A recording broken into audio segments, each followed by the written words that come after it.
made the grave mistake of exhausting my daughter's college savings to purchase a new home, after she aligned herself with my unfaithful ex-husband's mistress, even going so far as to refer to her as her new mother. Now, at 44 years old, I find myself grappling with the harsh reality that my 18-year-old daughter, MIA, is pleading for my forgiveness. Let me share a bit about my situation.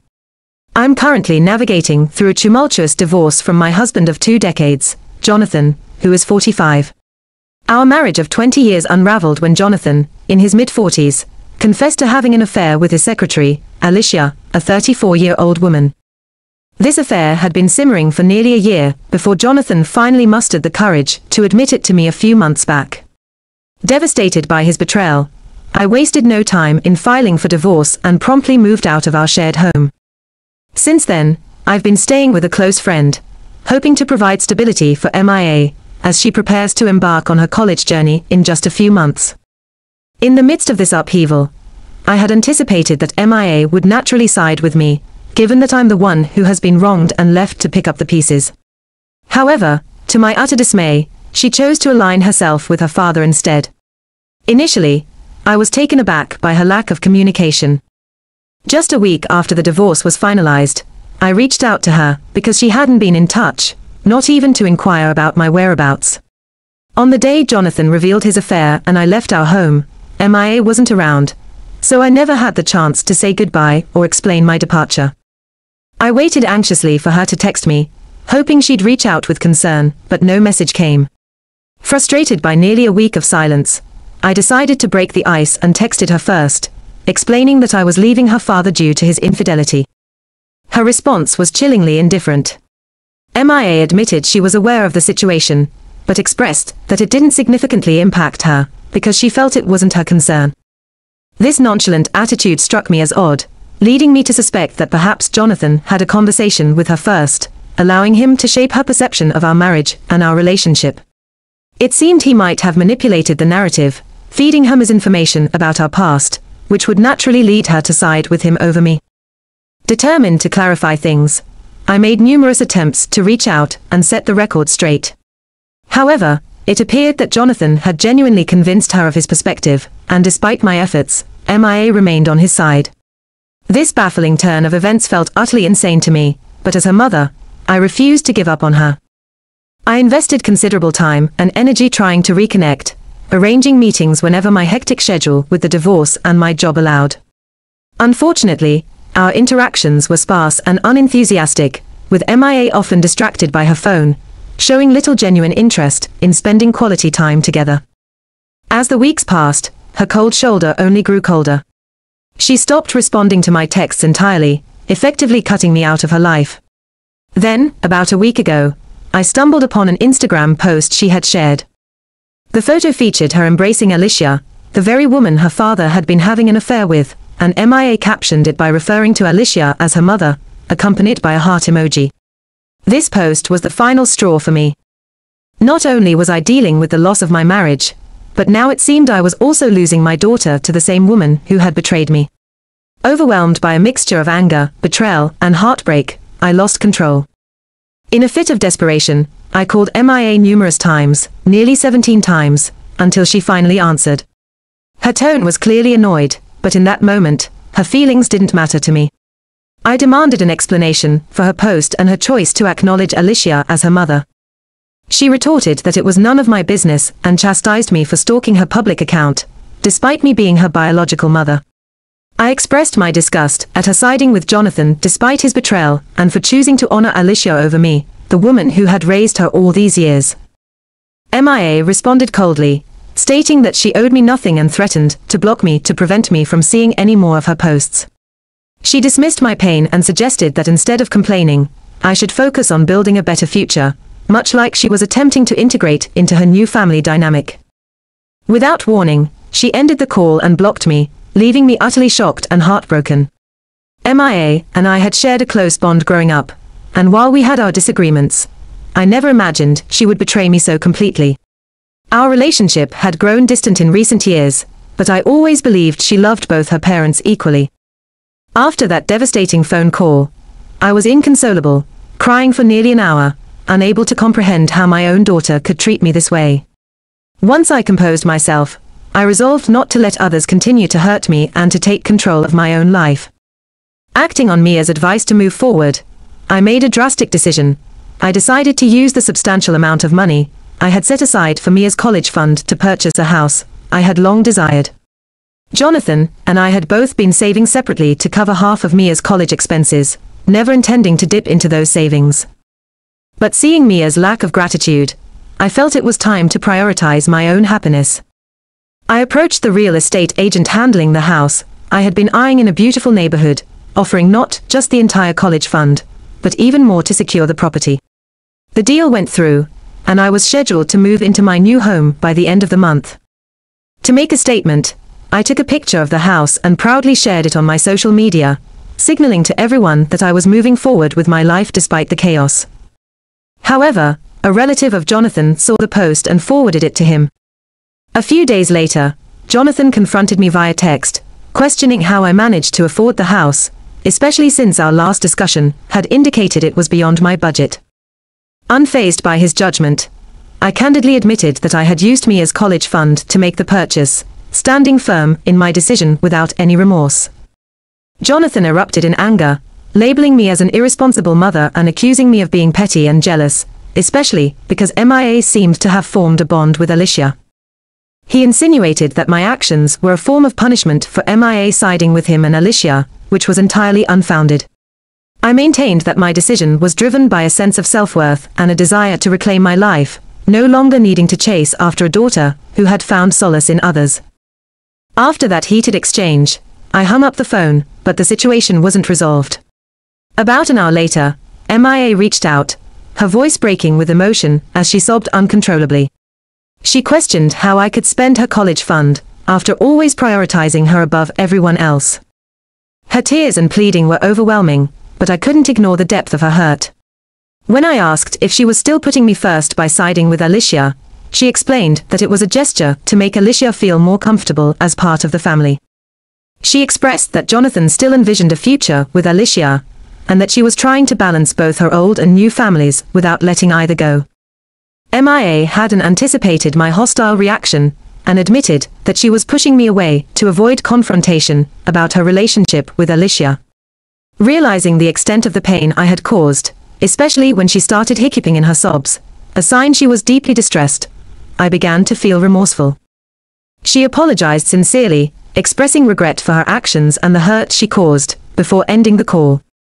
Despite her apology, I was left pondering whether my actions were justified, or if I had indeed gone too far by depleting her college fund. In the days that followed, I couldn't shake off the anguish. I questioned whether spending the money was the right decision, or if I had acted out of sheer desperation to protect myself from further emotional turmoil. Mia, determined to reconcile, continued to reach out despite my attempts to ignore her. After nearly a week of persistent texts, I finally responded, explaining that the funds were already spent and expressing my disappointment in her treatment of me. I suggested that if she truly valued her education, she might consider having Alicia contribute to her fund, which seemed a more reasonable request. Her frustration was palpable as she defended her actions, claiming her post was harmless and expressing that it felt like a personal affront to me. To her, it wasn't just a simple post. It was a painful reminder of her father's choices and her own alignment with Alicia. I struggled to understand why she would side with them over me, unable to see the value in their actions, or feeling that there might be aspects I was unaware of that influenced her decisions. Her lack of support was a crushing blow, and when I confronted her with my feelings, her only response was to tell me to move on, leaving me no choice but to mute her notifications and archive our conversations, as blocking her wasn't an option since she was still my daughter. 2 weeks later, an unexpected confrontation occurred when Jonathan and Mia showed up unannounced at my workplace. Just as I was about to leave for lunch, I saw Jonathan's car parked across the street, with both of them waiting for me. Initially, I tried to ignore them and walked past, but they insisted that I needed to explain my actions. Despite my repeated attempts to dismiss them, Mia persisted, feeling that she deserved an explanation. Reluctantly, I agreed to meet them at a nearby restaurant to address the situation once and for all. Seated at the restaurant, I took control of the conversation, determined to express my feelings without allowing them to interrupt. I explained that despite our long marriage, Jonathan's infidelity had irreparably damaged our relationship, and instead of showing empathy for my pain, Mia chose to align herself with his new relationship. I confronted her about her betrayal, stating that if she truly was my daughter, she wouldn't engage in such behavior. I described their actions as deeply immoral and unethical, severing the bond one once cherished with her. Seeing the tears well up in Mia's eyes, I realized the depth of the pain I had caused her, but I couldn't bring myself to stay and comfort her. I hastily grabbed my meal and left the restaurant, unable to face her distress without feeling weak. Since that encounter, neither Jonathan nor Mia has reached out to me, and I doubt they will, especially regarding the college fund, as I believe I've made my stance clear. Despite needing to continue negotiations with Jonathan for our divorce, I'm uncertain about the future of my relationship with Mia, as today's emotional exchange left her visibly upset. A month has now passed since that painful meeting, and I've come to accept that my relationship with Mia might never fully recover. Jonathan ceased opposing me during the negotiations, likely because our last interaction at the restaurant had a profound impact on him as well. Reflecting on the past, I realized that when Jonathan first disclosed Alicia's affair, I didn't react with anger, I simply left, hoping to distance myself from the pain. The guilt of not expressing my true feelings lingered until that restaurant conversation forced me to confront it head-on. During this time, I found myself reminiscing over old photo albums, cherishing memories of Mia as a child, and mourning the reality that Alicia might be the one to see her off to college instead of me. The thought was heartbreaking, but I felt powerless to change the situation. However, 3 days ago, I received an unexpected email from Mia. In her heartfelt message, she apologized for her past behavior and revealed the true reason behind her actions. Mia confessed that Jonathan had promised her a car if she treated Alicia better, and even offered her an apartment with her friends in her second year of college. Desperate to secure these rewards, Mia felt she had to push me away to avoid confronting the truth about her relationship with Alicia. Understanding the allure of such incentives, especially at her age, I empathized but couldn't condone her actions. The emotional toll of her betrayal weighed heavily on me, making forgiveness a challenging prospect. Nonetheless, her apology was a significant step towards healing. I haven't responded to her email yet, as I'm still grappling with my emotions and the pain she caused by valuing material gains over our relationship. While I find it hard to believe that a car or an apartment justified her actions, the fact that she reached out indicates a willingness to mend our broken bond. In an update today, I want to express my gratitude to everyone who has followed my journey and offered support through comments and messages. Your empathy means the world to me, and knowing that others resonate with my story provides a semblance of comfort. I'm hopeful that things will continue to improve. Mia and I have finally started working on rebuilding our relationship. With her departure for college imminent, I responded to her email yesterday. I conveyed how deeply her actions had hurt me, making me feel like I had failed as a mother, and admitted that it would take time for me to heal. However, I also recognized that I couldn't continue to keep her at a distance, as she is my only child. Acknowledging that some might perceive me as weak, or overly forgiving, I believe that enduring so much pain and seeking revenge only perpetuates the cycle of hatred. I chose to reconcile not out of obligation, but from a genuine desire to restore our bond. I might never fully forgive her if I weren't her mother, but being her mother compelled me to try. We had a heartfelt phone conversation, which ended with both of us in tears, a much-needed emotional release. Mia promised never to repeat her hurtful behavior, and expressed a strong desire to repair our relationship. To aid in this healing process, we've decided to participate in online therapy sessions, recognizing that professional guidance is essential to navigate the complexities of our emotions and rebuild trust. Furthermore, Mia mentioned that she has asked Jonathan to stay home, so that I can personally drive her to campus and help her settle in. This gesture not only strengthens our connection, but also allows us some time to communicate before she begins her college journey. While Jonathan and Alicia were disappointed that they couldn't accompany her, Mia remained firm in her decision to prioritize our relationship. I'm relieved and grateful that she chose to turn to me, reaffirming that our bond as mother and daughter is worth fighting for. Although everything isn't perfect yet, I remain optimistic that with continued time and effort, MIA and I can heal and restore our relationship to what it once was. I hold on to the hope that our shared experiences and newfound commitment to understanding will guide us toward a brighter, more harmonious future together.